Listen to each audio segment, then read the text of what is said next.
Hello students, this is Neelam. Dear students, आज की video में हम कवर करने वाले हैं क्लास 7 से हमारा चैप्टर 5 है, women change the world. So dear students, इस चैप्टर में हम वुमेन का वर्ल्ड को चेंज करने में वर्ल्ड को चेंज करने में मतलब जो वर्ल्ड में अलग अलग थिंकिंग के लोग रहते हैं, जिनकी अलग अलग सोच है, तो उनकी सोच को चेंज करने में वुमेन का क्या रोल रहा है उसके बारे में हम अपने इस चैप्टर में इंक्लूड कर रहे हैं। तो इससे रिलेटेड जो हमने पहले वीडियोस बनाई है, उन वीडियोस में हमने देखा कि अलग अलग वुमेन की केस स्टडी के बारे में, जो फेमस वुमेन थी उनकी केस स्टडी के बारे में, उन्होंने कैसे बिना स्कूल के या स्कूल के साथ अपनी पढ़ाई लिखाई को कंप्लीट किया, और जो दूसरी वुमेन थी, जो दूसरी महिलाएं थी, उनको और ज़्यादा प्रमोट किया ताकि वो भी पढ़ लिख सके, स्कूल में जाए, पढ़े लिखे और अपने आप को इंडिपेंडेंट भी बनाए। तो इसके बारे में हम अपने चैप्टर में इंक्लूड कर रहे हैं। तो चैप्टर में हमने देखा कि जो बॉयज़ और गर्ल में बहुत ज़्यादा डिस्क्रिमिनेशन किया जाता था, आज वो डिस्क्रिमिनेशन कम हो गया है लेकिन ख़त्म नहीं हुआ है। पहले जो डिस्क्रिमिनेशन होता था वुमेन के साथ और आज जो डिस्क्रिमिनेशन हो रहा है वो कम ज़रूर हो गया है, लेकिन बिल्कुल पूरी तरह से ख़त्म नहीं हुआ है। ओके, तो वुमेन के साथ जो डिस्क्रिमिनेशन होता है कि ये काम वुमेन को नहीं करना चाहिए, उनको ओनली घर पर रहना है, घर से बाहर नहीं निकलना, या वो एक पर्टिकुलर काम ही उनको करना है, या उनका घर से बाहर जाकर जॉब करना सिर्फ और सिर्फ मैन का काम है, या कुछ काम ऐसे हैं जो सिर्फ और सिर्फ मैन आदमी ही कर सकते हैं, वुमेन को वो नहीं करने चाहिए। तो इस टाइप में लोगों की अलग अलग सोच है, वो अपनी सोच के अकॉर्डिंग वो अलग अलग टाइप से सोचते भी हैं। तो उनकी सोच को कैसे उन्होंने चैलेंज किया, कैसे उनकी सोच को बदला कि जो काम एक आदमी कर सकता है वो एक महिला भी कर सकती है, जो काम एक मैन कर सकता है वो एक वुमेन भी कर सकती है। तो इसी के बारे में हमने अपने इस चैप्टर में देखा, अलग अलग एग्जाम्पल देखे, केस स्टडी देखी, जिसमें जो काम एक मैन के लिए बनाए गए थे लेकिन वुमेन ने उनको कंप्लीट किया है, और वो भी एक बेटर वे में, जिससे लोगों की सोच में बदलाव आया कि गर्ल्स जो है वो भी बॉयज़ के इक्वल है, वो भी वही सब काम कर सकती है, वो जॉब कर सकती है जो बॉयज़ करते हैं। इसी से रिलेटेड हमने अलग अलग फेमस वुमेन के बारे में देखा, और एक जो सबसे फर्स्ट थी लक्ष्मी लाकरा, जो एक इंजन ड्राइवर बनी थी, फर्स्ट वुमेन इंजन ड्राइवर थी नॉर्दर्न रेलवे में। ओके, झारखंड की रहने वाली थी और 27 साल की एज में लक्ष्मी लाकरा इंजन ड्राइवर बन गई थी। काफ़ी गरीब फैमिली से थी, पुअर फैमिली से थी, इनके पेरेंट्स बिल्कुल भी एजुकेटेड नहीं थे, लेकिन फिर भी इनके पेरेंट्स ये चाहते थे कि इनके बच्चे ऐसे नहीं होने चाहिए, बिना पढ़े लिखे नहीं रहने चाहिए। उन्होंने स्ट्रगल किया, अपने बच्चों को पढ़ाया, और उसी की वजह से लक्ष्मी लाकरा ने काफ़ी मेहनत की, और वो एक इंजन ड्राइवर बनना चाहती थी रेलवे में, और उन्होंने अपने इस सपने को पूरा भी किया, और वो इंडिया की फर्स्ट वुमेन इंजन ड्राइवर बन गई थी नॉर्दर्न रेलवे में, और वो भी ओनली 27 साल की एज में।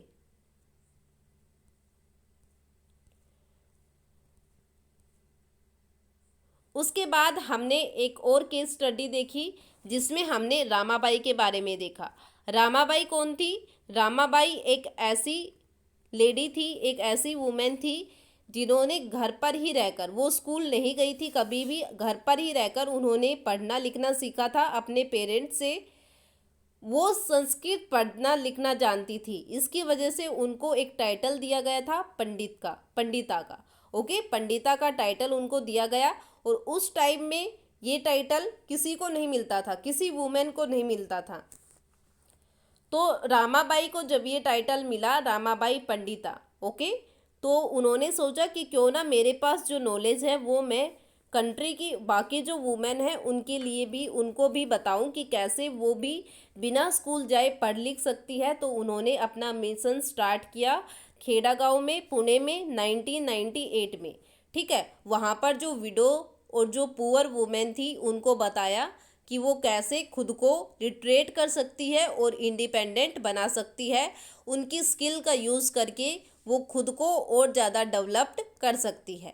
प्रिंटिंग प्रेस के बारे में बताया ताकि काफ़ी ज़्यादा वुमेन उसको उस स्किल को अपना सके और खुद को इंडिपेंडेंट बना सके। ओके, तो ये किसकी स्टोरी थी? रामाबाई की, जो पंडिता रामाबाई थी उनकी। उसके बाद हमने एक और केस स्टडी देखी वसुंधरा देवी की। वसुंधरा देवी कहाँ पर जन्म हुआ था इनका? वेस्ट बंगाल में।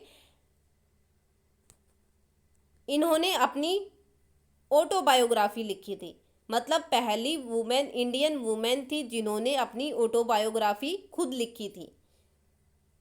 और इनकी ऑटोबायोग्राफी का नाम क्या था? अमर जीवन। और किस लैंग्वेज में थी? बांग्ला लैंग्वेज में।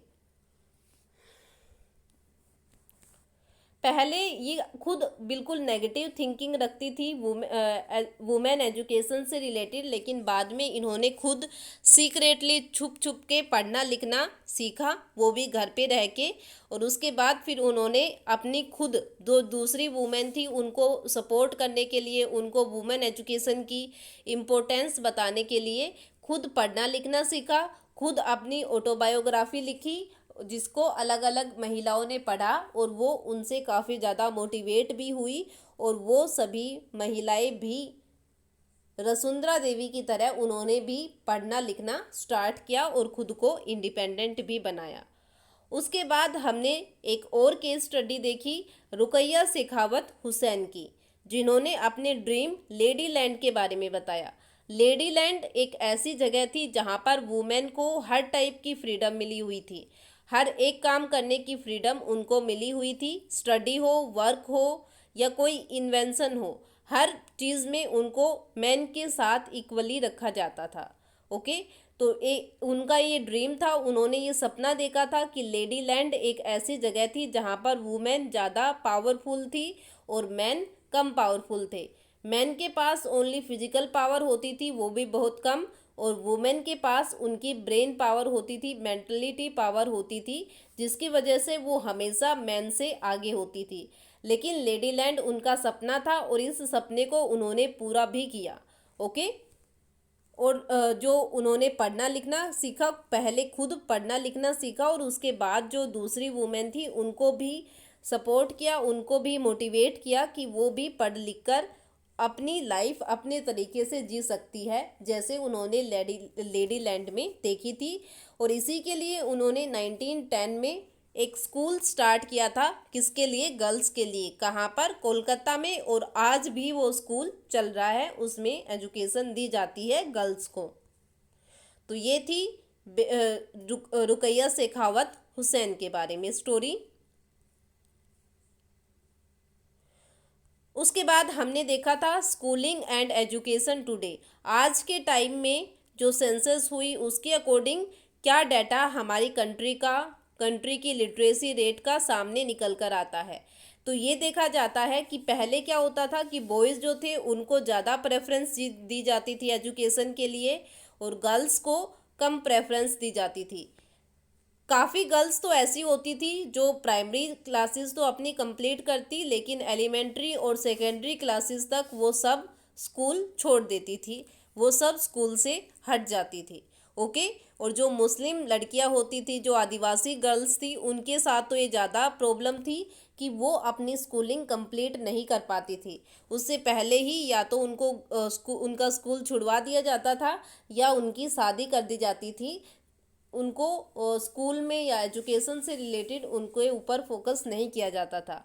फोकस हमेशा इस बात पर रहता था कि जो बॉयज़ है उनको अच्छी स्टडी मिलनी चाहिए, अच्छी नॉलेज मिलनी चाहिए। उसके बाद हमारे पास हमारा मेन टॉपिक आता है वुमेन मूवमेंट के बारे में। वुमेन मूवमेंट की महिला आंदोलन स्टार्ट हो गए। लेडीज़ जो थी, वुमेन जो थी, महिलाएं जो थी, उनको और ज़्यादा अवेयर करना था एजुकेशन से रिलेटेड। तो उसके लिए वुमेन मूवमेंट स्टार्ट हुए, महिलाओं के लिए आंदोलन हुए ताकि महिलाएं उसमें पार्टिसिपेट ले सके, उसमें जान सके कि वुमेन के पास भी राइट्स है। जितने मेन को राइट मिले हुए हैं उतने वुमेन के पास भी राइट है, और वो भी अपने राइट्स को यूज़ करके, अपने अधिकारों को यूज़ करके खुद को और ज़्यादा इंडिपेंडेंट बना सकती है। Women and girl now have the right to study and go to school. अब वुमेन और गर्ल्स के पास राइट था कि वो स्कूल जा सकती थी और पढ़ सकती थी। There are other spheres like legal reform, violence and health where the situation of women and girl has improved. लेकिन और भी कई पार्ट थे जहाँ पर ये देखना कि वुमेन का रोल या गर्ल्स का जो सिचुएशन है वो और ज़्यादा इम्प्रूव हो सकती है, जैसे लीगल रिफॉर्म में, वॉयलेंस में या हेल्थ में। These changes have not happened automatically. ये सब चेंजेस एकदम से नहीं होने वाले थे, ये सब चेंजेस होने में थोड़ा सा टाइम लगना था। Women individually and collectively had struggle to bring about these changes. Women को क्या था कि इंडिविजुअली इस चीज़ के लिए या तो इंडिविजुअली या कलेक्टिवली स्ट्रगल करना था कि वो ये चेंजेस सोसाइटी में लेके आई। The struggle is known as the women movement. और जो ये स्ट्रगल था कि वुमेन को इक्वली राइट मिलने चाहिए, वो भी मैन के इक्वल रहे, तो इस डिसीजन के लिए, इस चेंजमेंट के लिए उन्होंने स्ट्रगल किया और इसी स्ट्रगल को क्या बोलते हैं? वुमेन मूवमेंट बोलते हैं। Individual women and women's organisation from different part of the country are part of the women. और क्या हुआ कि उस टाइम जो इंडिविजुअल वुमेन, अलग अलग औरतें जो इंडिविजुअली काम कर रही थी, या जो ऑर्गेनाइजेशन थे जहाँ पर ग्रुप्स ऑफ वुमेन एक साथ काम कर रही थी अलग अलग कंट्री के पार्ट से, तो वो सब इस मूवमेंट का पार्ट हुई। Many mans support the women movement as well. काफ़ी मैन जो आदमी थे उन्होंने भी इस मूवमेंट को सपोर्ट किया था। The diversity, patience and effort of those involved make it a very brilliant movement. और जो उन सब का जोश था, उन सब का जो पैसन था, उन सब के जो एफर्ट थे जो उन्होंने इस मूवमेंट में लगाए, उसकी वजह से ये काफ़ी ज़्यादा बड़ा ब्रिलियंट मूवमेंट बन गया था। Different strategies have been used to spread awareness, fight discrimination and seek justice। और इसमें क्या हुआ कि लोगों को अवेयर करने के लिए, जो डिस्क्रिमिनेशन हो रहा था, जो भेदभाव हो रहा था, उसके खिलाफ लड़ने के लिए या जस्टिस के लिए। जस्टिस मतलब लड़का और लड़की एक समान है, उनमें कोई भी डिफरेंसेस नहीं होने चाहिए। तो इस जस्टिस के लिए, इस न्याय के लिए अलग अलग स्ट्रेटेजीज यूज़ की गई। Here are some glimpse of this struggle. और यहाँ पर कुछ पार्ट दे रखा है कि कैसे महिलाओं ने स्ट्रगल किया था। तो ये सब स्ट्रगल करने के बाद, ठीक है, ये सब स्ट्रगल किस में आता है? वुमेन मूवमेंट में आता है। कि वुमेन को उनकी जगह दिलाने के लिए, उनको ये बताने के लिए, उनको अवेयर करने के लिए कि वो भी मैन के इक्वली काम कर सकती है। जो काम एक आदमी कर सकता है वो काम एक महिला भी कर सकती है। जो भी फिजिकल वर्क, जो भी मतलब एक जो काम होता है, बाहर जाकर कमाने का जो काम होता है, पैसे इकट्ठे करना, इनकम अटेन करना, बाहर जाकर, घर से बाहर जाकर काम करना और ख़ुद को और ज़्यादा इम्प्रूव करना, ये काम सिर्फ और सिर्फ मैन का नहीं है, बल्कि वुमेन भी ये काम कर सकती है। और ये चेंजेस, क्योंकि हमारी सोसाइटी में ऐसा माना जाता था कि वुमेन को घर से बाहर नहीं जाना चाहिए, ओनली मैन ही घर से बाहर जाकर काम करेंगे। तो ये जो थिंकिंग थी, इसको चेंज करने में काफ़ी टाइम लगा। और इस थिंकिंग को चेंज करने के लिए काफ़ी ज़्यादा वुमेन और जो वुमेन ऑर्गेनाइजेशन थे, अलग अलग कंट्री के पार्ट में रह रहे थे, वो उन्होंने सभी ने मूवमेंट्स करना, आंदोलन करना स्टार्ट कर दिया। मूवमेंट का मतलब होता है आंदोलन। आंदोलन में होता है कि किसी एक पर्टिकुलर इशू को राइज किया जाता है, आवाज़ उठाई जाती है उससे रिलेटेड। ओके, तो ऐसे ही यहाँ पर हुआ कि महिलाओं के लिए आवाज़ उठाई जा रही थी कि मैन को जो राइट मिले हुए हैं वही राइट किसको भी मिलने चाहिए, वुमेन को भी मिलने चाहिए। तभी हमारी सोसाइटी में इक्वेलिटी आ सकती है। तो इन सब के लिए मूवमेंट हुए, काफ़ी मैन ने भी इस मूवमेंट को सपोर्ट किया था। कंपेनिंग, उसके बाद आता है हमारे पास कंपेनिंग का पार्ट। कंपेनिंग में होता है जैसे कई बार देखा होगा आपने, रैलियां निकाली जाती है, कंपेनिंग की जाती है, प्रचार किया जाता है, तो वो आता है हमारा कंपेनिंग में। Campaigning to fight discrimination and violence against women are an important part of the women movement. सबसे मेन पार्ट क्या था वुमेन मूवमेंट का, कि जो उनके साथ डिस्क्रिमिनेशन होता है, जो भेदभाव होता है लड़के और लड़कियों में, उस डिस्क्रिमिनेशन को ख़त्म करना। और जो वॉयलेंस होती है, जो मारपीट की जाती है महिलाओं के साथ, डोमेस्टिक वॉयलेंस होता है, घरेलू हिंसा होती है, तो जो वॉयलेंस है, वॉयलेंस का मतलब होता है हिंसा, मारपीट करना। तो जो वॉयलेंस होती है उसके अगेंस्ट वुमेन को प्रोटेक्ट करना था। तो ये सबसे इम्पोर्टेंट पार्ट था वुमेन मूवमेंट का। Campaign have also lead the new laws being passed. Campaigning में क्या होती है कि जो भी न्यू लॉज बनते हैं तो उनको कैसे लीड करना है, कैसे लोगों को बताना है कि क्या लॉज पास हुए हैं, तो उसके बारे में कंपेनिंग की जाती है, लोगों को बताया जाता है। A law was passed in 2006 to give women who face physical and mental violence within their home, also called domestic violence, some legal protection. तो इसी से रिलेटेड वुमेन मूवमेंट चल रहे थे, तो उसी से रिलेटेड एक 2006 में एक लॉ पास हुआ जिसमें ये बताया गया कि जो भी वुमेन फिजिकली या मेंटली वायलेंस को फेस करती है अपने घरों में, तो उसको डोमेस्टिक वायलेंस माना जाएगा और उसको लीगल प्रोटेक्शन दी जाएगी। मतलब अगर कोई भी पर्सन, कोई भी आदमी महिला के साथ मारपीट करता है या मेंटली उसको टॉर्चर करता है, या तो फिजिकली मारपीट करता है या मेंटली उसको टॉर्चर करता है, तो उसको डोमेस्टिक वायलेंस माना जाएगा, घरेलू हिंसा माना जाएगा, और इसके लिए लीगल एक्शन लिया जाएगा, उसके ऊपर कानूनी कार्रवाई की जाएगी उस आदमी के ऊपर जिसने भी एक महिला को मारा है, पीटा है।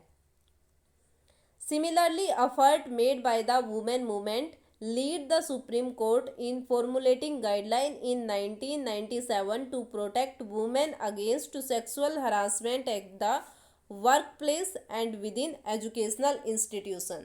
इसके बाद ये जो एफर्ट थे बिल्कुल सेम ऐसे ही वुमेन मूवमेंट 1997 में भी हुए, जहाँ पर सुप्रीम कोर्ट ने कुछ गाइडलाइंस इशू की थी, किससे रिलेटेड, कि जो वुमेन है उनको प्रोटेक्ट करना था sexual harassment at work place, जिन जगहों पर वो काम करती है या जो एजुकेशनल इंस्टीट्यूट होते हैं वहाँ पर उनके साथ कोई भी छेड़छाड़ ना हो, सेक्सुअल हरासमेंट ना हो। तो इसके लिए इन सब से प्रोटेक्ट करने के लिए वुमेन के लिए सुप्रीम कोर्ट ने गाइडलाइंस इश्यू की थी 1997 में। In the 1980, for example, women group across the country spoke out against dowry death। 1918 में क्या हुआ था कि एक और वुमेन मूवमेंट चला, और वो किसके ऊपर था, जो डॉवरी सिस्टम था, डॉवरी डेथ। डॉवरी डेथ का मतलब होता है दहेज मृत्यु। मतलब अगर किसी लड़की की शादी की जाती है और उसको वो ज़्यादा दहेज नहीं लेके आती, तो उसके ससुराल वाले उसको मार देते थे, तो ये डॉवरी डेथ में आता है। तो उस टाइम 1980 में ये 80s में ये चीज़ें काफ़ी ज़्यादा चली हुई थी, जिसकी वजह से क्या हुआ कि डॉवरी डेथ, इसके अगेंस्ट वुमेन मूवमेंट स्टार्ट हुए। काफ़ी वुमेन ने इसके अगेंस्ट जाकर कि डॉवरी डेथ का जो सिस्टम चला हुआ है ये ख़त्म होना चाहिए, दहेज प्रथा ख़त्म होनी चाहिए। Cases of young bride being murdered by their in laws और husband greedy for more dowry. तो जो यंग ब्राइड्स होती थी, जो बिल्कुल नई नवेली दुल्हनें होती थी, उनका मर्डर कर दिया जाता था, या तो उसके ससुराल वाले या उसका हस्बैंड, उसका पति ज़्यादा दहेज के लिए, ज़्यादा दहेज के लालच में उनका मर्डर कर देता, उनको मार देता था। Women group spoke out against a failure of bring these cases of justice. और उस टाइम जस्टिस, जो जजेस होते थे, जो कोर्ट होते थे, इस बारे में डिसीजन लेने में बहुत ज़्यादा टाइम लगा रहे थे। They did not so bye coming on the streets approaching the court and by sharing information. और लेडीज़ और जो वुमेन थी वो ये चाहती थी कि जल्दी से जल्दी इस इशू पर कोई ना कोई एक्शन लेना चाहिए. Eventually this become a public issue in the newspaper and society and the dowry laws were change to punish families who seek dowry. और फिर उसके बाद जैसे ही वुमेन मूवमेंट स्टार्ट हुए, महिलाओं ने इकट्ठा होके दहेज प्रथा के खिलाफ बोलना स्टार्ट किया, तो ये एक पब्लिक इशू बन गया और फिर कोर्ट को इसके ऊपर एक्शन लेना पड़ा. जो डोवरी लॉज बने हुए थे, दहेज कानून बने, उनको चेंज करके इस तरह बनाया गया कि अगर कोई भी पर्सन दहेज लेता है तो उसकी पूरी फैमिली को पनिश किया जाएगा, सजा दी जाएगी. अगर किसी ब्राइड को वो डॉवरी के लिए मार देते हैं तब. तो यहाँ पर हमें एक केस स्टडी दे रखी है सत्य रानी की. Satya Rani an active member of the women movement. Satya Rani कौन थी? वुमेन मूवमेंट की एक एक्टिव मेंबर थी. Sitting on the step of supreme court surrounded by legal file gather during the course of a long legal battle to seek justice for her daughter who has murder for dowry. तो एक महिला है जिसकी death हो जाती है, जिसकी बेटी की डेथ हो जाती है, महिला की नहीं, जिसकी बेटी की डेथ हो जाती है दहेज के लिए उसके इन लॉज, उनके ससुराल वाले और उसके पति उसका मर्डर कर देते हैं. और इसी के लिए अपनी बेटी को न्याय दिलाने के लिए, उसको जस्टिस दिलाने के लिए सत्य रानी सुप्रीम कोर्ट के सामने बैठी है कि उसकी बेटी को न्याय दिया जाए, यहाँ पर उसको जस्टिस दिया जाए. उसके साथ जो गलत हुआ है, जो उसका मर्डर किया गया है, तो उसके बारे में यहाँ पर वो शो कर रही है कि ये एक एक्टिव मेंबर थी वुमेन मूवमेंट की. ये खुद ये चाहती थी कि वुमेन को सभी राइट मिलने चाहिए, इक्वली राइट मिलने चाहिए. और इनकी बेटी के साथ ये एक्सीडेंट हुआ, इसकी वजह से ये चाहती थी कि सुप्रीम कोर्ट जल्द से जल्द इसके ऊपर कोई एक्शन ले. इसके अलावा अगर वुमेन को और ज़्यादा अवेयर करना है, उनको उनके राइट्स के बारे में बताना है, तो जो अवेयरनेस है वो फैलानी होगी, लोगों को अवेयर करना पड़ेगा. या तो पोस्टर बनाओ, पोस्टर बना के भी हम बता सकते हैं. जो स्ट्रीट प्ले सॉन्ग होते हैं या पब्लिक मीटिंग होती है, वहाँ पर भी हम महिलाओं को मोटिवेट कर सकते हैं, उनको बता सकते हैं जो लॉज बने हुए हैं उनके लिए. क्योंकि ऐसा भी होता है ना, सभी महिलाओं को, सभी वुमेन को नहीं पता कि उनके प्रोटेक्शन के लिए, उनके लिए सरकार ने, गवर्नमेंट ने क्या क्या रूल बना रखे हैं, जिनका यूज़ करके वो खुद को जो डोमेस्टिक वोलेंस होता है, जो हिंसा होती है, जो मार पिटाई होती है, उससे बचा सकती है.